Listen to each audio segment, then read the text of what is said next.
Bienvenidos a este vídeo de la asignatura Análisis de Datos y Diseños en Psicología del grado en Psicología de la Universidad de Distancia de Madrid.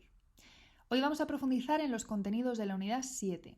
En concreto, veremos qué es la inferencia estadística y cuáles son los dos principales objetivos que nos permite alcanzar. Bueno, la inferencia estadística es el conjunto de técnicas que permiten inducir, a partir de la información empírica recogida en una muestra, cuál es el comportamiento de una determinada población, asumiendo un riesgo de error medible en términos de probabilidad. Según vayamos avanzando en el vídeo, os irá quedando más claro a qué nos estamos refiriendo. El propósito para el que empleamos la inferencia estadística en las ciencias sociales y de la salud es doble. Por un lado, está la estimación de parámetros y por otro, el contraste de hipótesis. Como quiero explicaros en profundidad en qué consiste cada uno de ellos, vamos a dedicar este primer vídeo a la estimación de parámetros, mientras que dedicaremos un segundo vídeo por entero al contraste de hipótesis. Bien, como investigadores es natural que estemos interesados en conocer un dato concreto sobre una población. Por ejemplo, el promedio de sesiones de psicoterapia que reciben los pacientes diagnosticados con depresión mayor antes de ser dados de alta. Como resulta altamente costoso o directamente imposible acceder a los datos de todas las personas que han sido diagnosticadas con depresión mayor, lo que se hace es asignar al parámetro el valor concreto obtenido en una muestra determinada de participantes, extraídos de la población de personas diagnosticadas con depresión mayor. En otras palabras, asignamos al parámetro el valor del estadístico. A esta forma de proceder se le denomina estimación puntual de un parámetro.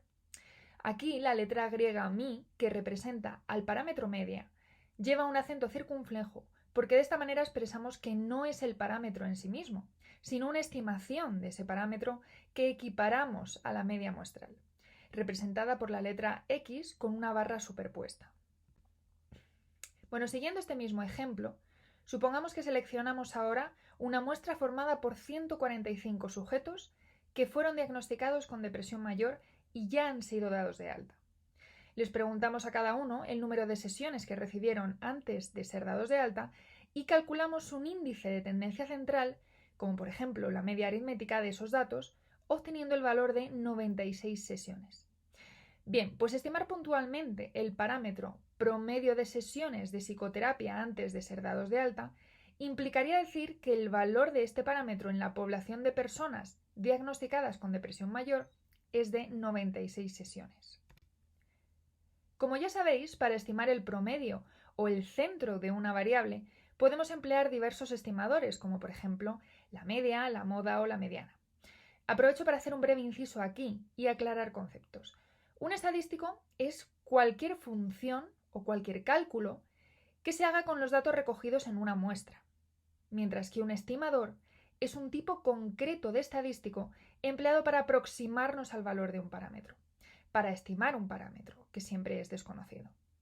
Bueno, los estimadores pueden variar en cuanto a sus propiedades, lo que los convierte en más o menos adecuados según las características de los datos recogidos en nuestra muestra.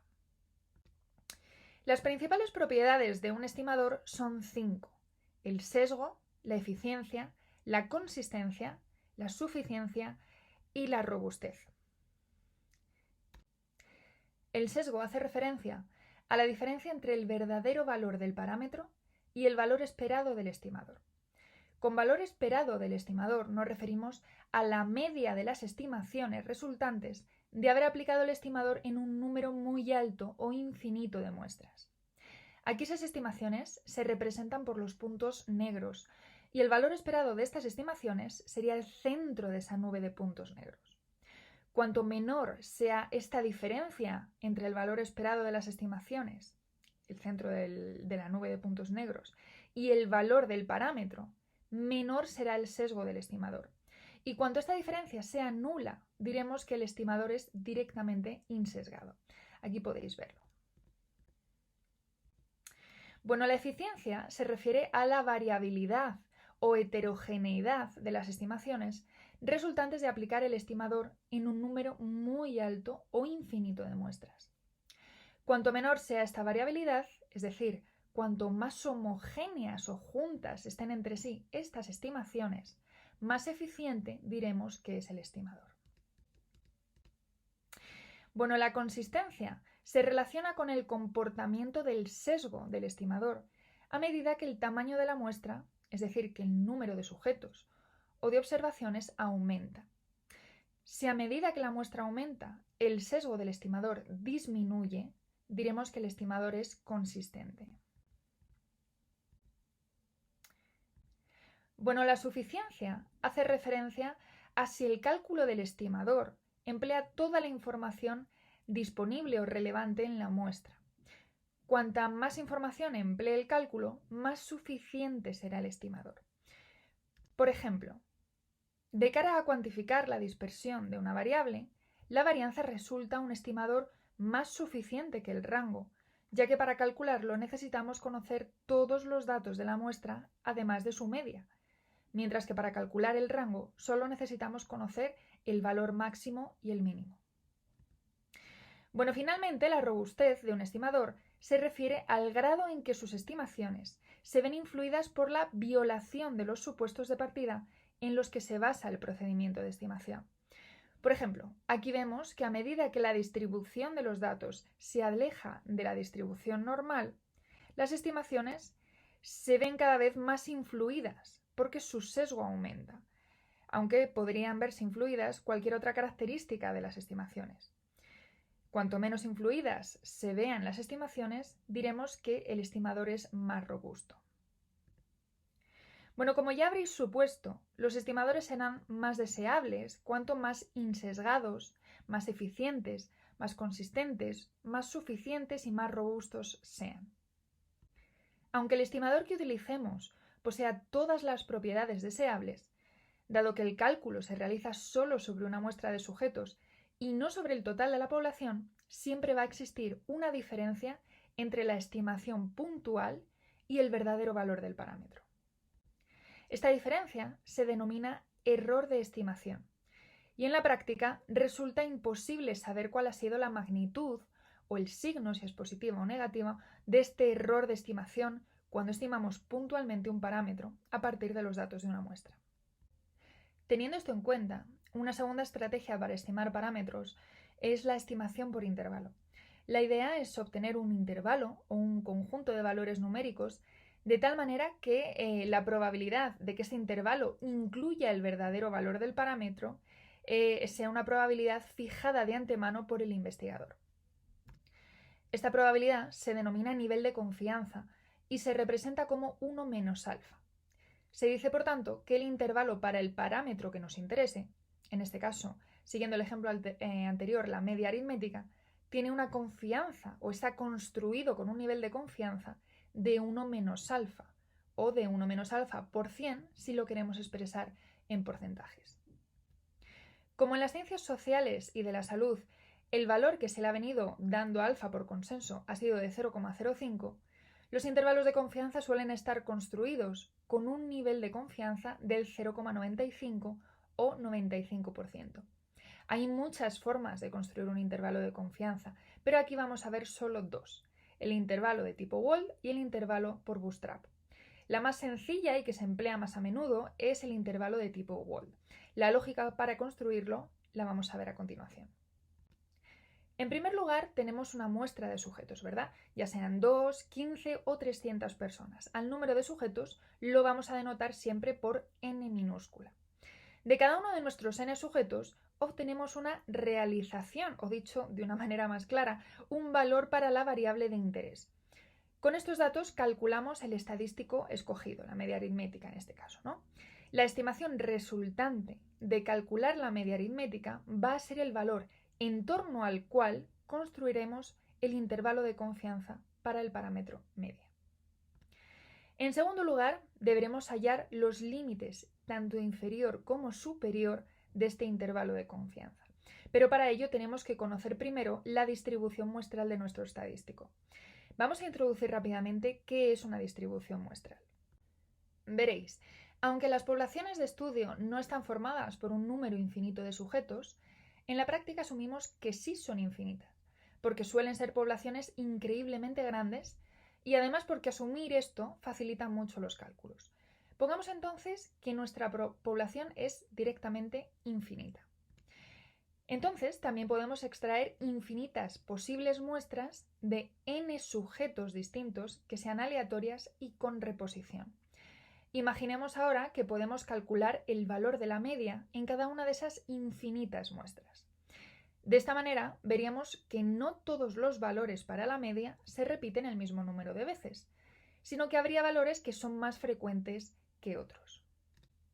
Al ordenar estos valores y asignarle a cada uno de ellos el número de veces que se repiten esas infinitas muestras, es decir, su frecuencia absoluta o relativa, obtendríamos una distribución de probabilidad para los posibles valores que podría tomar la media aritmética. Fijaos en que en el eje X, el eje de abscisas, se representan todos los posibles valores para la media obtenidos en esas infinitas muestras siempre del mismo tamaño, del tamaño n sujetos, que podrían ir desde el valor menos infinito hasta más infinitos. Sin embargo, en el eje Y o eje de ordenadas se representa su probabilidad de aparición o su frecuencia relativa. Bien, pues la regla o la función que asocia a cada posible valor del estadístico media en el eje de abscisas su probabilidad de aparición, es decir, el valor en el eje Y, es lo que denominamos distribución muestral del estadístico, en nuestro caso del estadístico media.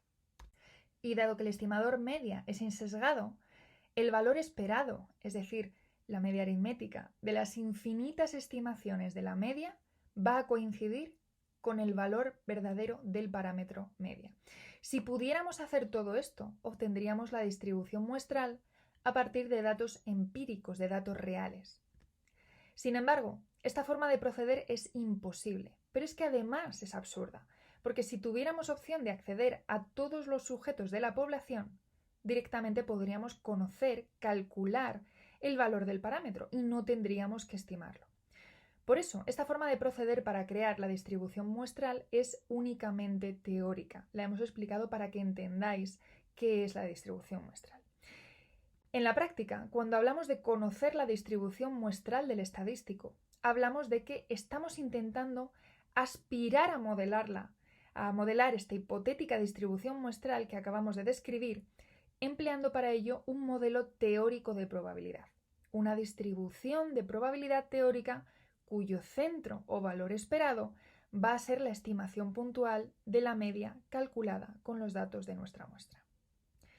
Dependiendo de ciertos factores, como el tamaño de la muestra, nuestro conocimiento sobre la población de estudio, etcétera, etcétera, etcétera, el modelo teórico que vayamos a emplear para representar esta distribución muestral del estimador será uno u otro.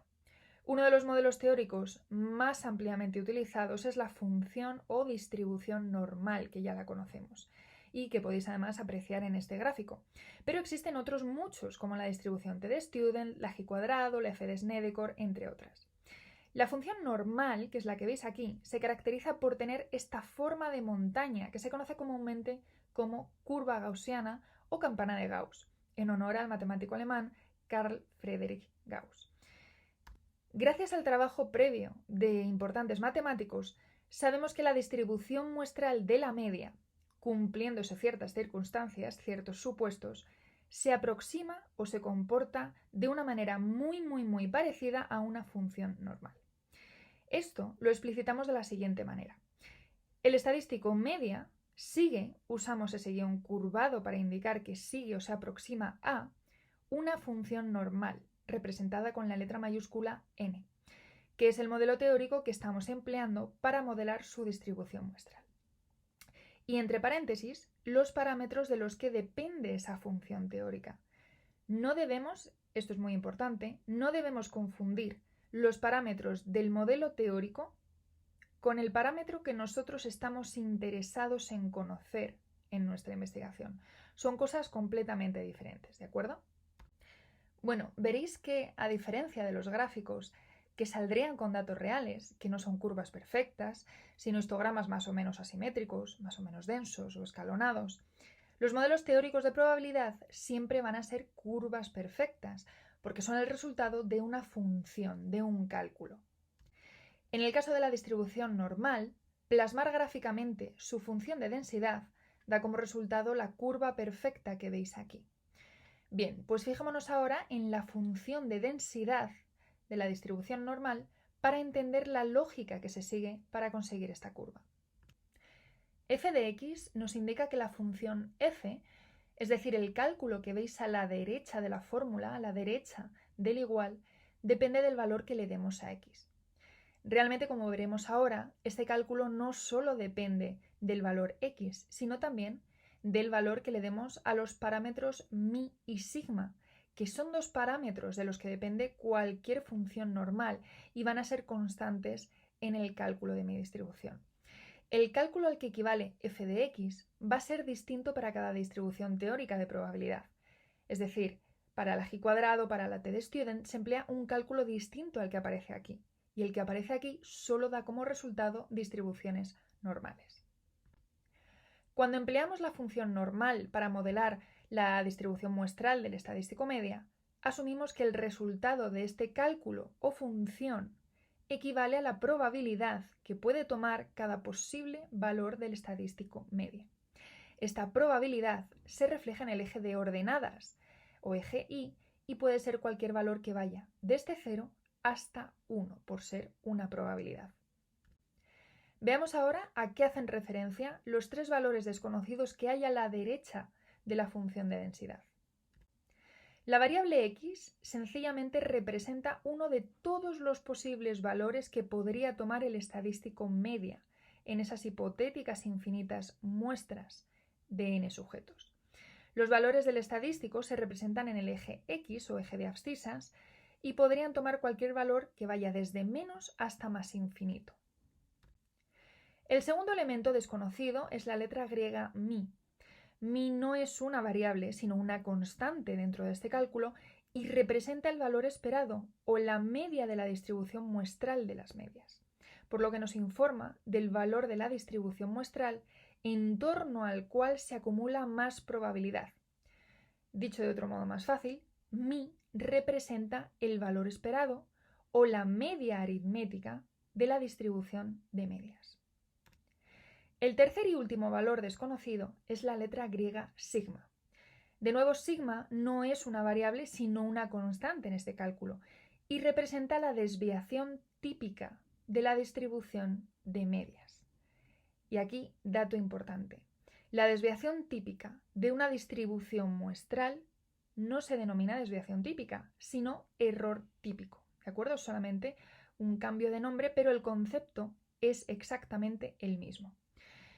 Dicho de otro modo, sigma nos informa de lo dispersos o heterogéneos que están los valores del estadístico, media, con respecto a su centro, es decir, con respecto a mi.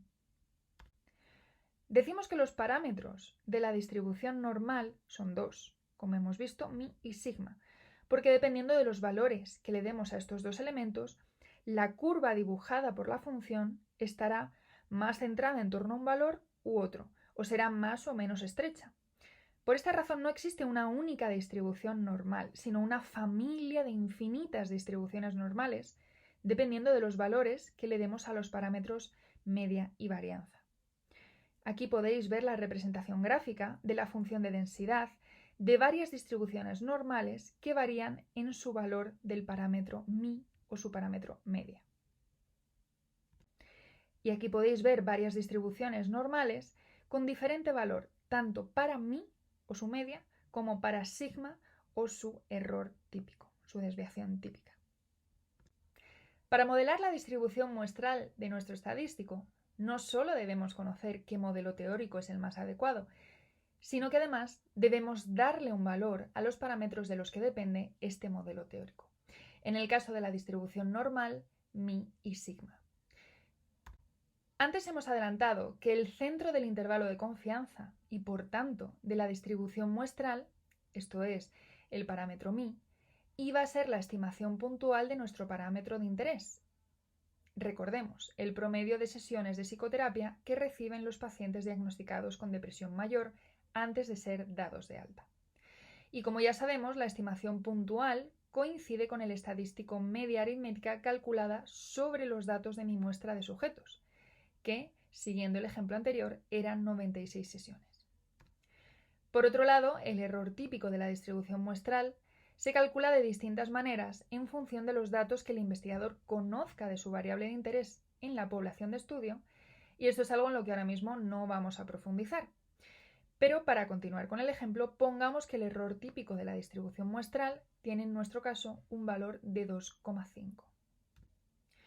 Una vez hemos modelado la distribución muestral de nuestro estadístico, eligiendo primero el modelo teórico adecuado y segundo dándole un valor concreto a sus parámetros, ya estamos en disposición de hallar los límites inferior y superior del intervalo de confianza. Veamos cómo. Lo primero que tenemos que hacer es decidir cuál va a ser el nivel de confianza. El nivel de confianza es una probabilidad que yo como investigadora debo fijar de antemano y debe ser el valor complementario a la probabilidad máxima de error que yo estoy dispuesta a asumir y que recibe el nombre de nivel de significación y se representa como alfa, la letra griega alfa. Cuando hablo de complementario, quiero decir que juntos el nivel de significación por un lado y el nivel de confianza por otro deben sumar 1, puesto que son probabilidades. Ya hemos dicho antes que el nivel de confianza se expresa matemáticamente como 1 menos alfa, y en psicología y otras ciencias sociales y de la salud suele ser del 95%. ¿Pero a qué equivale el nivel de confianza? Cuando estamos creando un intervalo de confianza, en este caso, para estimar un parámetro, el nivel de confianza equivale a la probabilidad de que el intervalo contenga el verdadero valor del parámetro. Para entenderlo mejor, fijaos en el siguiente gráfico. Si empleáramos 100 muestras diferentes, cada una formada por 145 sujetos, y con sus respectivos datos construyéramos 100 intervalos de confianza para la media, el nivel de confianza indicaría cuántos de esos 100 intervalos contienen el verdadero valor del parámetro. Aquí tenéis representado con una línea roja el verdadero valor del parámetro, de mi de x, donde x es nuestra variable de interés, mientras que los intervalos de confianza están representados como 100 líneas azules. Como podéis ver, al estar creados con un nivel de confianza del 95%, solo 5 de esos 100 intervalos de confianza no incluyen el valor del parámetro. Y ahora quizás alguno se pregunta, ¿y no sería mejor que alfa, que el nivel de significación, fuera 0 y por tanto que el 100% de los intervalos incluyera el verdadero valor del parámetro? Si hiciéramos esto, los intervalos tendrían siempre como límite inferior menos infinito y como límite superior más infinito, y por lo tanto dejarían de ser informativos, porque el parámetro podría ser literalmente cualquier valor. De lo que se trata aquí es de encontrar un equilibrio entre la probabilidad de equivocarnos y la de acertar. Ahora regresemos a la distribución muestral de la media. Para construir un intervalo con un nivel de confianza del 95% o de 0,95, sencillamente debemos incluir en el intervalo todos aquellos valores en torno a la media cuya probabilidad conjunta sume 0,95. Y bueno, ¿cómo hacemos esto? Bueno, pues seleccionando como límite inferior del intervalo de confianza aquel valor de la media que acumule por debajo de sí una probabilidad de 0,025, o dicho de otro modo, el valor que deje por debajo de sí el 2,5% de todos los valores de la distribución. Como límite superior, tendremos que escoger el valor de la media que acumule por debajo de sí o deje por debajo de sí una probabilidad de 0,975 o, dicho de otro modo, el 97,5% de todos los valores de la distribución. De esta forma, dejamos por fuera de nuestro intervalo de confianza un 2,5% de los casos por debajo del límite inferior y otro 2,5% de los valores por encima del límite superior. En conjunto, un 5% de los valores de la media, dado un alfa de 0,05. Para obtener los límites inferior y superior, lo más rápido sería recurrir a algún programa informático tipo PSPP o R. Sin embargo, hay una forma muy sencilla de calcular los límites del intervalo a mano. Consiste en coger la estimación puntual y restarle y sumarle una misma cantidad llamada error máximo. El error máximo se calcula como el error típico de la media, es decir, la desviación típica de la distribución muestral de las medias, multiplicado por el valor de aquella puntuación normal estándar, de las puntuaciones típicas o puntuaciones Z, que acumula una probabilidad de 1 menos alfa medios. Es decir, una Z que acumula una probabilidad de 0,975 o deja por debajo de sí, hacia el lado izquierdo de la distribución, el 97,5% del resto de valores de puntuaciones Z. Para que lo tengáis en cuenta, este valor siempre es el mismo, es un valor de 1,96. Por lo tanto, en el ejemplo que veníamos trabajando, el error máximo va a tomar el valor de 4,9. Por lo que concluimos que el límite inferior del intervalo para la media es el valor de 91,1, una media de 91,1, y el límite superior es una media que toma el valor de 100,9. Finalmente, falta aclarar que, como ya habréis supuesto seguramente, lo deseable es que el intervalo de confianza sea lo más estrecho posible, manteniendo siempre el mismo nivel de confianza. Que el intervalo sea más o menos estrecho va a depender de que la distribución muestral sea más o menos estrecha. Cuanto más estrecha la distribución muestral, diremos que la estimación es más precisa, ya que las estimaciones son menos variables y están más concentradas en torno al centro de la distribución. Y esto se consigue cuanto mayor sea el número de personas u observaciones que compongan nuestra muestra. Así, la distribución muestral será más ancha, tendrá más dispersión y el intervalo resultante será más amplio, es decir, menos preciso, si está basada en muestras de pocos sujetos. Para que lo apreciéis gráficamente, aquí aparece el intervalo que resultaría con muestras de 30 sujetos, con muestras de 100 sujetos, de 200 sujetos y finalmente de 300 sujetos. Como habéis visto, el intervalo se va haciendo cada vez más estrecho, la estimación es más precisa y por tanto la amplitud del intervalo es cada vez menor. Vamos a terminar este vídeo viendo una forma no paramétrica de estimar un parámetro por intervalo. Esto es usando el método de Bootstrap. La lógica que sigue este procedimiento es exactamente la misma que el procedimiento de tipo Wald, pero sin asumir ninguna función teórica para modelar la distribución muestral del estadístico.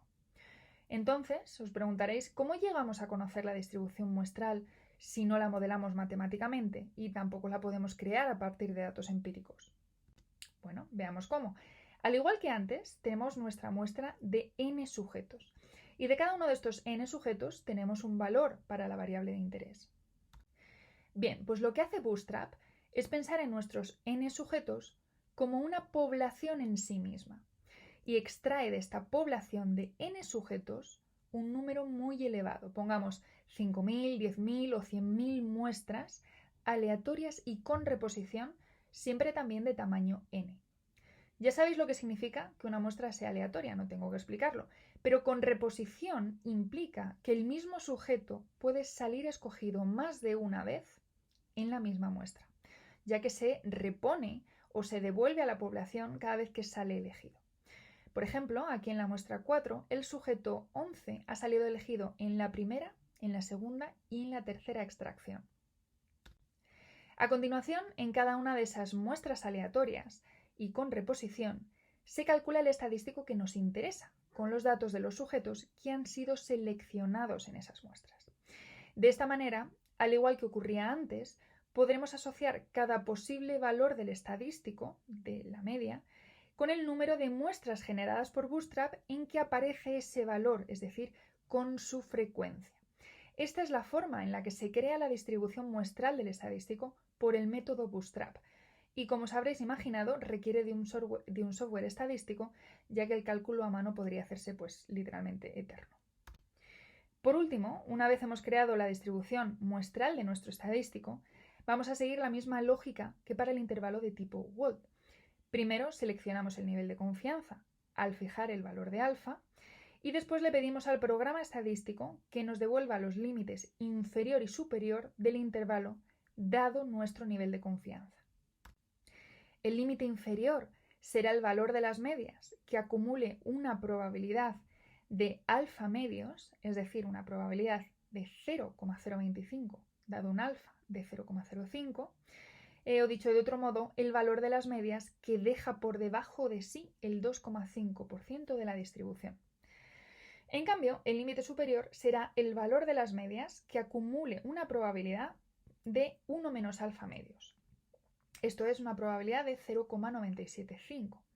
Este valor será el mismo que el valor que deja por debajo de sí el 97,5% de todos los valores de la distribución. Finalmente, mencionar que el centro del intervalo obtenido por Bootstrap va a coincidir con la media aritmética obtenida con la muestra original de participantes, es decir, con la estimación puntual del parámetro.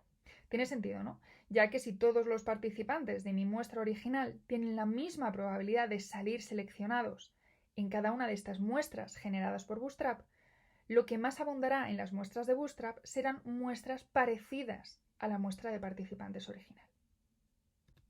Bueno, pues esto es todo lo que quería ver con vosotros en este primer vídeo. Espero que os haya resultado útil y os facilite el estudio del contenido de la unidad 8. Muchísimas gracias por vuestra atención y nos vemos en el siguiente vídeo.